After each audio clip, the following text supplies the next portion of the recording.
Hello everyone, knowledge recap की इस नई क्लास पर आप सभी का स्वागत है। आशा करता हूं आप सब अच्छे होंगे। देरी ना करते हुए हमारे 300 प्लस पॉलिटी एमसीक्यूज का सेट 10 शुरू करते हैं। Question number 271, which committee recommended the 3 tyre Panchayati Raj system? 3 स्तरीय पंचायत राज प्रणाली की सिफारिश किस समिति ने की थी? A Balwant Rai Mehta committee, B Punchhi committee, C Singhvi committee, D Pratichi committee. Question का आंसर हो जाएगा option A Balwant Rai Mehta committee. Balwant Rai Mehta समिति ने भारत में त्रिस्तरीय पंचायती राज व्यवस्था की सिफारिश की थी। सामुदायिक विकास कार्यक्रम की जांच के लिए 1957 में गठित इस समिति ने ग्राम स्तर पर ग्राम पंचायतों, ब्लॉक स्तर पर पंचायत समितियों और जिला स्तर पर जिला परिषदों वाली एक संरचना का सुझाव दिया था। Question number 272, who was the first women chief minister in independent India? स्वतंत्र भारत की पहली महिला मुख्यमंत्री कौन थी? ए अमृत कौर, बी सरोजिनी नायडू, सी सुचिता कृपालिनी, डी विजयलक्ष्मी पंडित। इस क्वेश्चन का सही आंसर हो जाएगा ऑप्शन सी सुचिता कृपालिनी। स्वतंत्र भारत में पहली महिला मुख्यमंत्री सुचिता कृपालिनी थी। उन्होंने 1963 से 1967 तक उत्तर प्रदेश के मुख्यमंत्री के रूप में कार्य किया।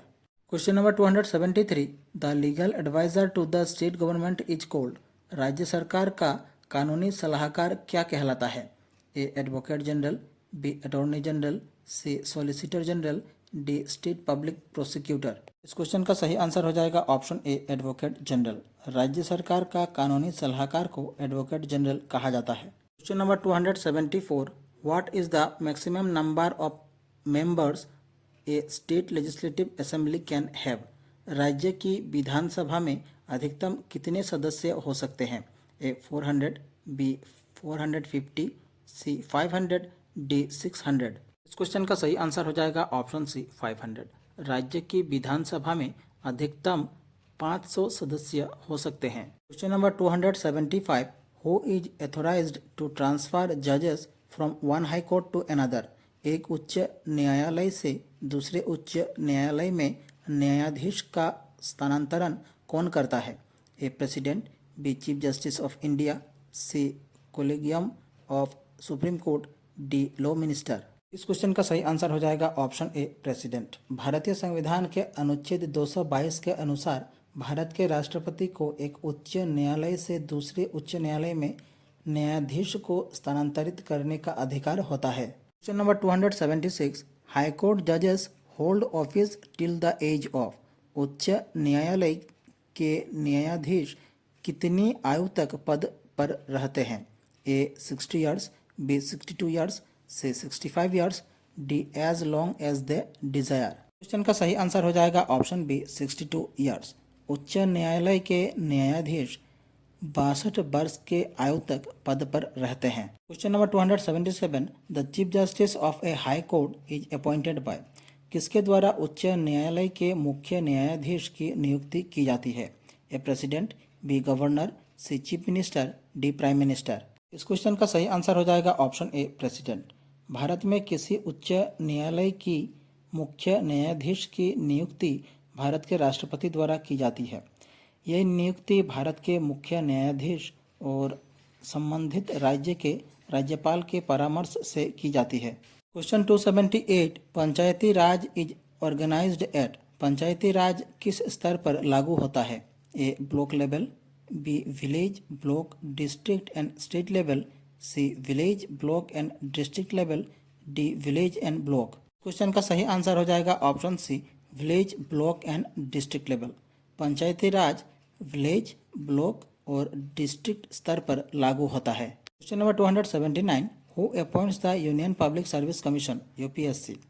संघ लोक सेवा आयोग की नियुक्ति कौन करता है? A parliament, B president of India, C chief justice of India, D selection commission. इस क्वेश्चन का सही आंसर हो जाएगा option B president of India. Bharat के राष्ट्रपति यूनियन पब्लिक सर्विस कमीशन के अध्यक्ष की नियुक्ति करते हैं। यूपीएससी में एक अध्यक्ष और 10 सदस्य होते हैं और प्रत्येक सदस्य का कार्यकाल 6 वर्ष या 65 वर्ष तक होता है। Question number 280, who settles election disputes regarding the president and vice president? राष्ट्रपति और उपराष्ट्रपति के चुनाव संबंधी विवादों को कौन सुलझाता है? A parliament, B election commission, C supreme court of India, D attorney general of India. इस क्वेश्चन का सही आंसर हो जाएगा option C, supreme court of India. Bharat के सुप्रीम कोर्ट द्वारा राष्ट्रपति और उपराष्ट्रपति के चुनाव संबंधी विवादों को सुलझाया जाता है। Question number 281, to be recognised as a national party a political party must be recognised in at least. राष्ट्रीय पार्टी के रूप में मान्यता प्राप्त करने के लिए किसी राजनीतिक दल को कम से कम कितने राज्यों में मान्यता प्राप्त होनी चाहिए? ए 3 स्टेट्स, बी 4 स्टेट्स, सी 5 स्टेट्स, डी 6 स्टेट्स। इस क्वेश्चन का सही आंसर हो जाएगा ऑप्शन बी, 4 स्टेट्स। राष्ट्रीय पार्टी के रूप में मान्यता प्राप्त करने के लिए किसी राजनीतिक दल को कम से कम 4 राज्यों में मान्यता प्राप्त होनी चाहिए। Question number 282, who conducts the state assembly elections? राज्य विधानसभा चुनाव कौन करवाता है? A chief justice of high court, B state election commission, C election commission of India, D governor of the state. इस क्वेश्चन का सही आंसर हो जाएगा option C, election commission of India. राज्य विधानसभा चुनाव इलेक्शन कमीशन ऑफ इंडिया द्वारा क्या करवाया जाता है। Question number 283, which Indian state came under presidents rule for the maximum number of times? कौन सा भारतीय राज्य सबसे अधिक बार राष्ट्रपति शासन के अधीन रहा है? ए पंजाब, बी मणिपुर, सी केरला, डी कर्नाटका। इस क्वेश्चन का सही आंसर हो जाएगा ऑप्शन बी, मणिपुर। भारतीय राज्य मणिपुर सबसे अधिक बार राष्ट्रपति शासन के अधीन रहा है। इन 2025 the presidents rule was imposed in Manipur for the 11th time.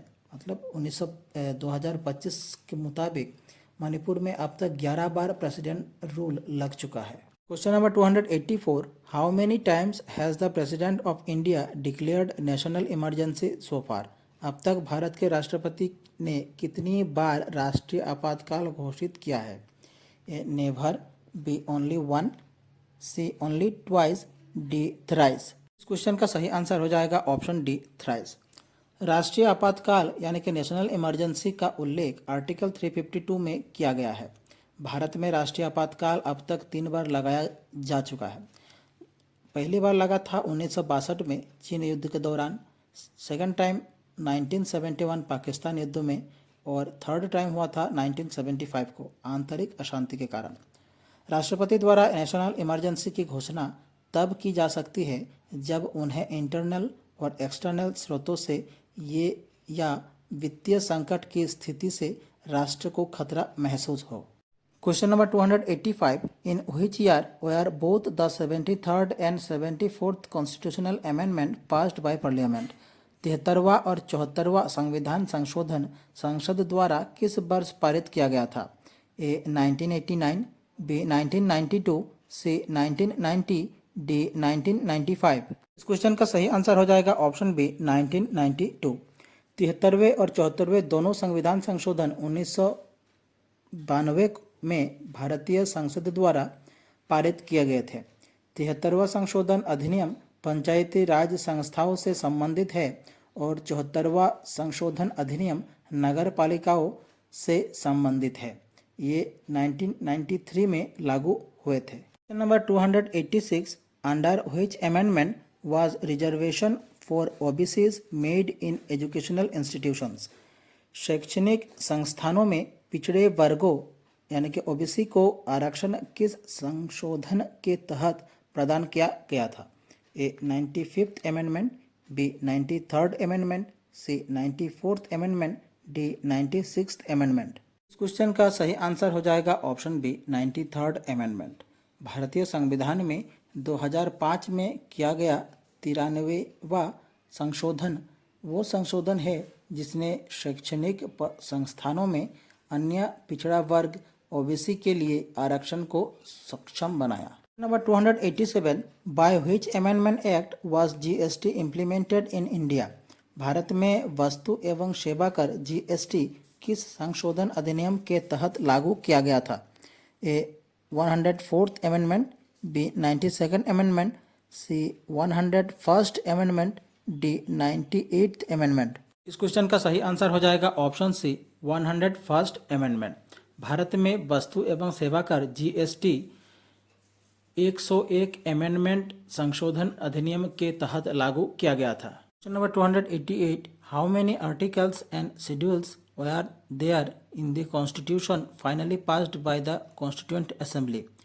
संविधान सभा द्वारा पारित संविधान में कुल कितने अनुच्छेद और अनुसूचियां थी। A article 378 7 schedules, B article 390 7 schedules, C article 395 8 schedules, D article 398 8 schedules. इस क्वेश्चन का सही आंसर हो जाएगा ऑप्शन सी आर्टिकल 395 8 शेड्यूल्स। संविधान सभा द्वारा अपनाए गए भारतीय संविधान में 395 अनुच्छेद और 8 अनुसूचियां थी।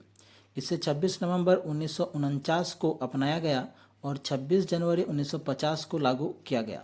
आप सब कमेंट कीजिए कि अभी प्रेजेंट में इंडियन कॉन्स्टिट्यूशन में कितने आर्टिकल्स हैं। Question number 289, which part of the Indian constitution is called the Magna carta of India.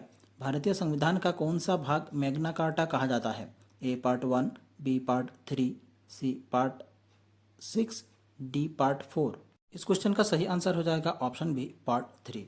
भारतीय संविधान का भाग 3 जो मौलिक अधिकारों की रूपरेखा प्रस्तुत करता है अक्सर भारत का मैग्ना कार्टा कहलाता है। अनुच्छेद 12 से 35 तक का ये भाग भारत के सभी नागरिकों को आवश्यक अधिकारों और स्वतंत्रताओं की गारंटी देता है। Question 290, which part of the Indian constitution deals with state legislature. भारतीय संविधान का कौन सा भाग राज्य विधानमंडल से संबंधित है। A part 7, B part 6, C part 4, D part 5। Question का सही आंसर हो जाएगा ऑप्शन बी पार्ट 6। भारतीय संविधान का भाग 6 राज्य विधानमंडल से संबंधित है। Question number 291, which part of the constitution contains provisions relating to union territories. भारतीय संविधान का कौन सा भाग केंद्र शासित प्रदेशों से संबंधित प्रावधानों को शामिल करता है। A part 8, B part 9, C part 7, D part 9 B. इस क्वेश्चन का सही आंसर हो जाएगा ऑप्शन ए पार्ट 8। भारतीय संविधान के भाग 8 में केंद्र शासित प्रदेशों से संबंधित प्रावधान है। ये प्रावधान अनुच्छेद 239 से 242 तक में वर्णित है। ये भाग केंद्र शासित प्रदेशों की प्रशासन, शासन और शक्तियों का विवरण देता है। Question number 292, which part of the constitution provides for the union public service commission. संघ लोक सेवा आयोग से संबंधित प्रावधान संविधान के किस भाग में है। A part 10, B part 18, C part 14, D part 16। इस क्वेश्चन का सही आंसर हो जाएगा ऑप्शन सी पार्ट 14। भारतीय संविधान के भाग 14 विशेष रूप से अनुच्छेद 315 से 323 में संघ लोक सेवा आयोग यूपीएससी का प्रावधान है। Question number 293, which part of the constitution deals with the amendment of the constitution. संविधान के संशोधन से संबंधित प्रावधान संविधान के किस भाग में है। A part 18, B part 13, C part 20, D part 10। Question का सही आंसर हो जाएगा ऑप्शन सी पार्ट 20। भारतीय संविधान का भाग 20 विशेष रूप से अनुच्छेद 368 संविधान संशोधन से संबंधित है। ये भाग संवैधानिक संशोधनों को आरंभ करने और पारित करने की प्रक्रिया का वर्णन करता है। Question number 294, which articles deal with the right to equality. समानता के अधिकार से संबंधित अनुच्छेद कौन से हैं। A 14 to 18, B 19 to 22, C 25 to 28, D 23 to 24। इस क्वेश्चन का सही आंसर हो जाएगा ऑप्शन ए 14 to 18। समानता के अधिकार से संबंधित अनुच्छेद है अनुच्छेद 14 से अनुच्छेद 18। Question number 295, which articles provide the right to freedom of religion. धार्मिक स्वतंत्रता का अधिकार किस अनुच्छेद में दिया गया है। A article 14 to 18, B article 19 to 22, C article 23 to 24, D article 25 to 28। इस क्वेश्चन का सही आंसर हो जाएगा option D article 25 to 28। Bharat में धार्मिक स्वतंत्रता का अधिकार मुख्य भारतीय संविधान के अनुच्छेद 25 से 28 के अंतर्गत सुनिश्चित है। Question number 296, under which article does the supreme court protect the fundamental rights of citizen? Bharat के नागरिकों के मौलिक अधिकारों की रक्षा सुप्रीम कोर्ट किस अनुच्छेद के तहत करता है? A article 74, B article 61, C article 54, D article 32। Question का सही आंसर हो जाएगा ऑप्शन डी आर्टिकल 32। भारत के नागरिकों के मौलिक अधिकारों की रक्षा सुप्रीम कोर्ट अनुच्छेद 32 के अंतर्गत करता है। Question number 297, which article is related to the appointment of the attorney general of India? Bharat के महान्यायवादी की नियुक्ति से संबंधित अनुच्छेद कौन सा है? A article 53, B article 63, C article 76, D article 79। इस क्वेश्चन का सही आंसर हो जाएगा ऑप्शन सी आर्टिकल 76। भारत के महान्यायवादी यानी कि अटॉर्नी जनरल ऑफ इंडिया की नियुक्ति से संबंधित अनुच्छेद है अनुच्छेद 76। Question number 298, the words socialist and secular were added to the preamble by which amendment? संविधान की प्रस्तावना में समाजवादी और धर्मनिरपेक्ष शब्द किस संशोधन द्वारा जोड़े गए थे? A 39th amendment, B 40th amendment, C 42nd amendment, D 44th amendment. इस क्वेश्चन का सही आंसर हो जाएगा ऑप्शन सी 42nd अमेंडमेंट। संविधान के प्रस्तावना में समाजवादी यानी कि सोशलिस्ट और सेक्युलर यानी कि धर्मनिरपेक्ष ये दो शब्द 42nd अमेंडमेंट द्वारा जोड़े गए थे। Question number 299, fundamental duties were included in the constitution on the recommendation of which committee? मौलिक कर्तव्य को संविधान में किस समिति की सिफारिश पर जोड़ा गया था? A Shah commission, B first administrative reforms commission of India, B Santhanam commission, D Swaran Singh committee. Question का सही आंसर हो जाएगा option D Swaran Singh committee. मौलिक कर्तव्यों को संविधान में स्वरण सिंह कमेटी की सिफारिश पर जोड़ा गया था। Question number 300, education under the Indian constitution is included in? भारतीय संविधान के अनुसार शिक्षा को किस सूची में रखा गया है? A the union list, B the state list, C the concurrent list, D none of the above. इस क्वेश्चन का सही आंसर हो जाएगा option C the concurrent list. भारतीय संविधान के अंतर्गत शिक्षा को समवर्ती सूची यानी कि कॉन्करेंट लिस्ट में शामिल किया गया है, जिसका अर्थ है कि केंद्र और राज्य सरकारें दोनों इस विषय पर कानून बना सकती है। मूल रूप से शिक्षा स्टेट लिस्ट का हिस्सा थी, लेकिन 1976 के 42वें संशोधन अधिनियम के माध्यम से इसे समवर्ती सूची में स्थानांतरित कर दिया गया था। आज का आखिरी क्वेश्चन है और इस सीरीज का आखिरी क्वेश्चन है question number 301, the chief minister is appointed by? मुख्यमंत्री की नियुक्ति कौन करता है? A president, B governor, C chief justice of supreme court, D prime minister. इस क्वेश्चन का सही आंसर हो जाएगा ऑप्शन बी गवर्नर। मुख्यमंत्री की नियुक्ति राज्यपाल द्वारा किया जाता है। हमारी आज की क्लास यही समाप्त होती है और इसी के साथ हमारे 300+ पॉलिटिक क्वेश्चन आंसर की सीरीज भी समाप्त होती है। आप लोगों को हमारी यह सीरीज कैसी लगी अपनी राय कमेंट बॉक्स पर जरूर दें। अगर अच्छी लगी हमारे चैनल को सब्सक्राइब कीजिए, वीडियो को लाइक कीजिए और शेयर कीजिए। नीचे डिस्क्रिप्शन पर हमारे दूसरे वीडियोस की प्लेलिस्ट की लिंक दी जाएगी, आप देख सकते हैं। मिलते हैं अगले वीडियो पर। धन्यवाद।